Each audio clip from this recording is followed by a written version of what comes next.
y en estos días festivos, ¿verdad? Nada mejor que ocupar parte de nuestro tiempo viendo película, viendo cine. Y bueno, nosotros de cine, ya saben, hablamos con Ramón Bernardo. Ramón, muy buenos días, bienvenido. Buenos días, Pablo. Encantado de estar aquí con vosotros para hablar esta semana de Regreso al Futuro 3. Eso es, programa especial dedicado a esta saga de la que hemos ya hablado, de la primera entrega, de la segunda entrega y esta es la tercera. La tercera, vamos a terminar esta trilogía inconmensurable, ¿no? Y yo creo que está muy bien. Hablando un poco de anécdotas, porque es muy curioso porque esta saga ha dado muchas anécdotas muy curiosas, muy divertidas, ¿no? Aquí no hemos podido hablar de todas porque hay muchas, pero sí hemos hablado de unas el cuantas. El tiempo es limitado, eso es. Claro, y de esta tercera pues vamos a comentar unas cuantas.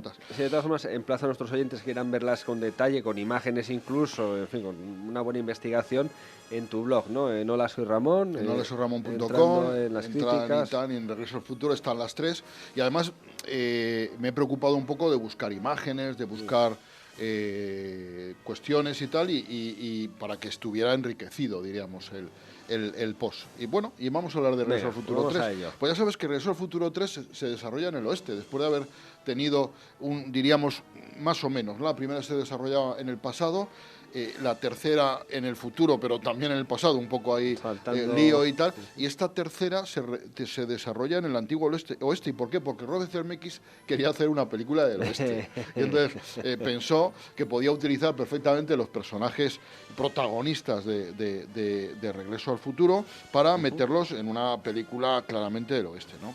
Y entonces siguen saliendo los mismos personajes, las mismas escenas, las mismas cuestiones. Muchas de ellas se repiten en una especie de auto-homenaje de la propia trilogía, que ahora hablamos de alguna de ellas. Y el malo, siempre en una película de esto tiene que haber un malo. El malo, que es el mismo en todas, es Biff Tannen, que en esta tercera, que se desarrolla en 1885, es Buford Perro Rabioso Tannen, ¿no? Un antepasado de Biff Tannen, ¿no? Y entonces, a mí me gusta, a pesar de que esta es la que menos recaudación obtuvo, y encima la que peores críticas tuvo. Pero a mí me gusta, a mí me parece que es una película que está bien y que es muy divertida, y hay un elemento que a mí me encanta, que es la historia de amor, ¿no? Porque se convierte en una especie de historia romántica entre el doctor M. Brown, ¿verdad?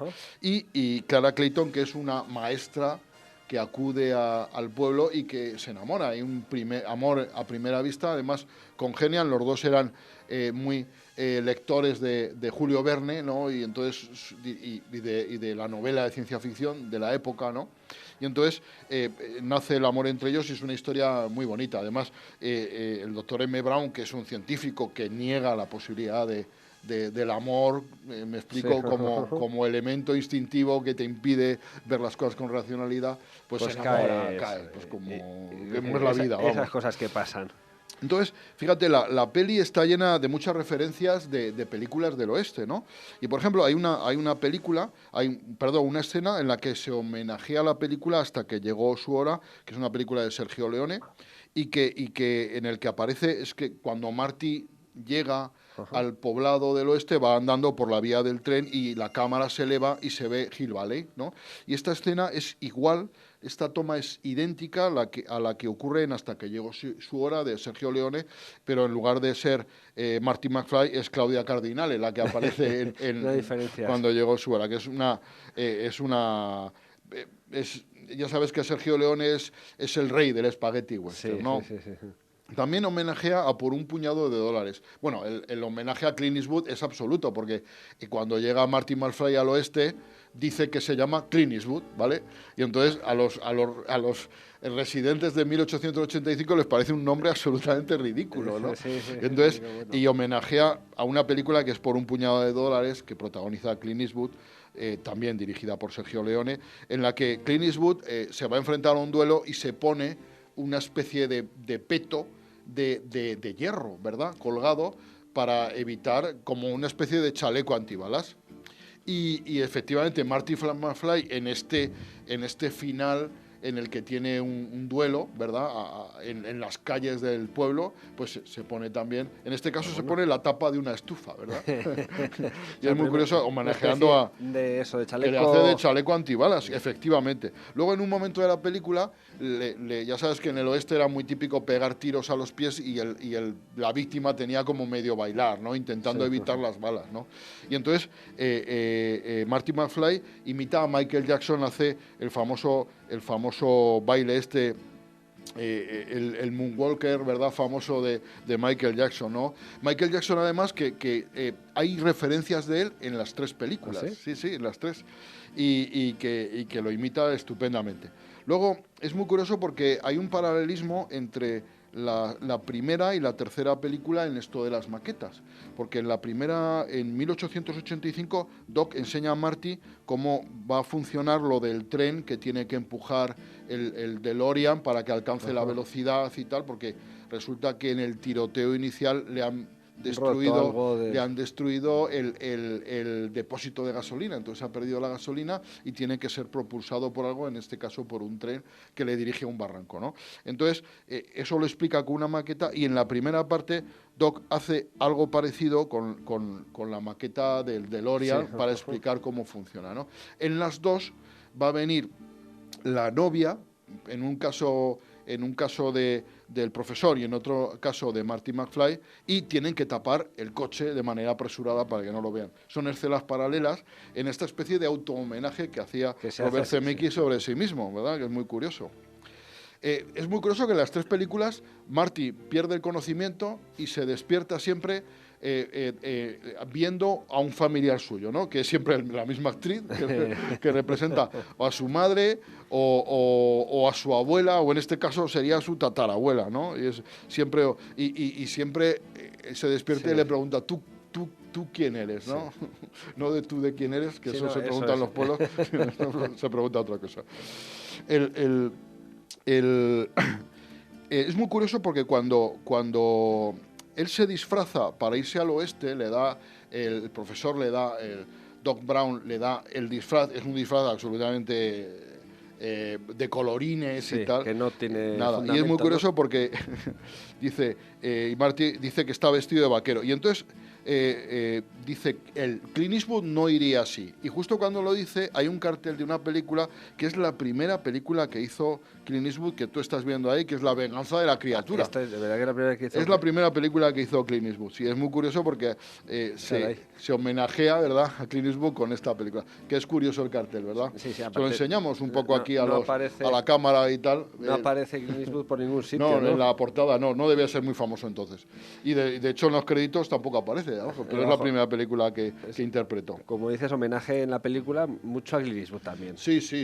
Está claro, hombre, es casi un homenaje a él, porque fíjate tú que Martin McFly toma el nombre de Clint Eastwood. Entonces, Dean Cundey, que es el director de la fotografía, director de fotografía de la trilogía, aparece en la película, hace un cameo y aparece como fotógrafo en 1885, y es el que hace, aquí te pongo la foto del director de fotografía, y después al final viene la fotografía en la que aparece el profesor Doc Brown, Martin McFly, y el reloj, ese reloj que tanta importancia tiene que se estropea con el rayo en 1955. El personaje sale como fotógrafo, imagino, con la lamparilla. Exacto, hace un cameo de fotógrafo habiendo sido el director de fotografía.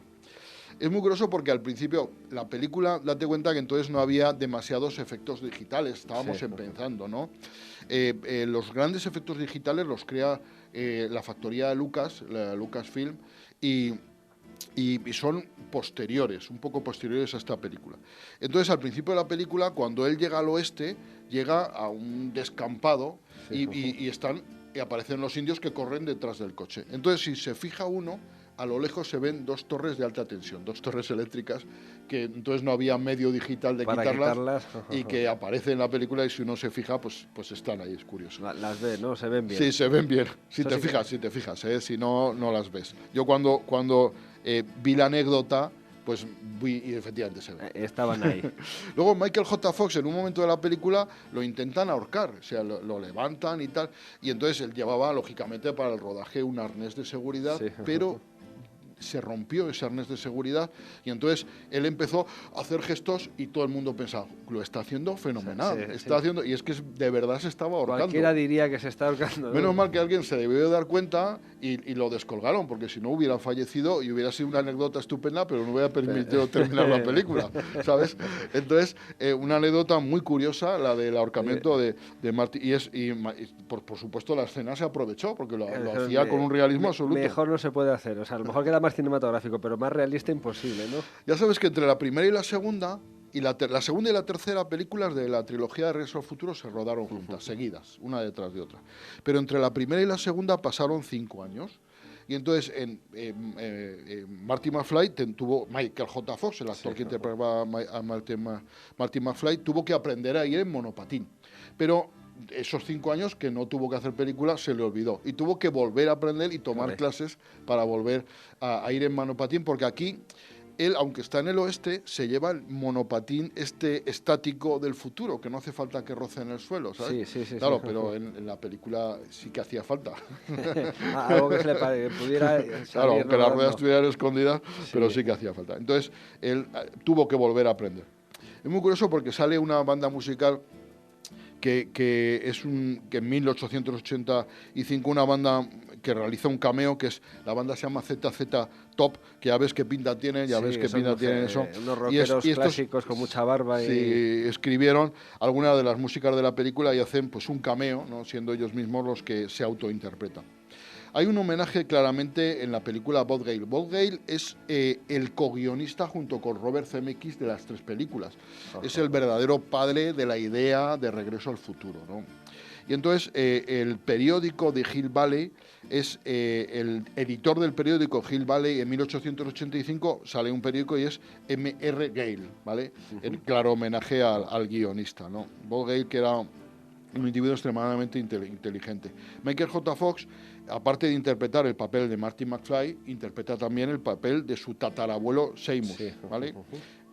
En una caracterización en la que se distingue perfectamente. Bueno, ya lo ves. Estoy siguiendo aquí en la entrada de tu blog y sí, la verdad es que no sabe que es Michael J. Fox. No hay claro. duda. Mira, en la película, Zemeckis quería hacer un homenaje al western, está claro, y cómo mejor hacerlo que rodando en Monument Valley. Ya sabes que Monument Valley era un sitio donde John Ford rodó la mayoría de sus westerns con un paisaje absolutamente embriagador, estupendo, y que fue rodado ahí, en homenaje a westerns, y ahí, de hecho, se reconoce perfectamente en Monument Valley en alguna escena, ¿no?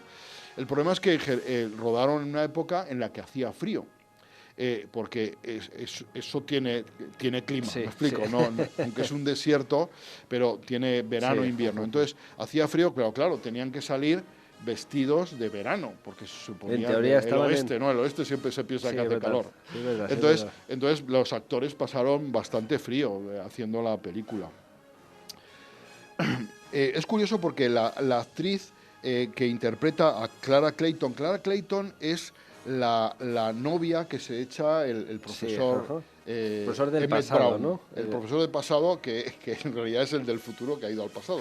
Pero bueno, pero sí, el profesor del pasado se echa una novia, que es la profesora Clara Clayton, que está interpretada por una actriz que es Mary Stumburger, que esta no es la primera vez que viajaba en el tiempo, porque hizo con su marido, Malcolm McDowell, que es un actor muy conocido, una película de los Monty Python que eran Los pasajeros del tiempo, en 1979. O sea que esta actriz, cuando va a hacer Regreso al Futuro, ya tenía experiencia en viajes en el tiempo, ya había hecho los pasajeros del tiempo, una película que es muy divertida, de los Monty Python y que ya la había hecho previamente, sí. Pero también, pues eso, si alguien quiere esas 2 visiones del futuro, pues tenemos la trilogía y luego los pasajeros del tiempo. ¿Qué tal vamos de tiempo, pues Pablo? Un par de minutillos vale, más, ¿te pues parece? Fenomenal. Mira, es curioso porque cuando Martin hace equivocadamente en el año 1885 una referencia a las películas, nadie le presta la más mínima atención porque no entienden lo que hay, excepto un niño curioso que le pregunta ¿qué es una película?, ¿no?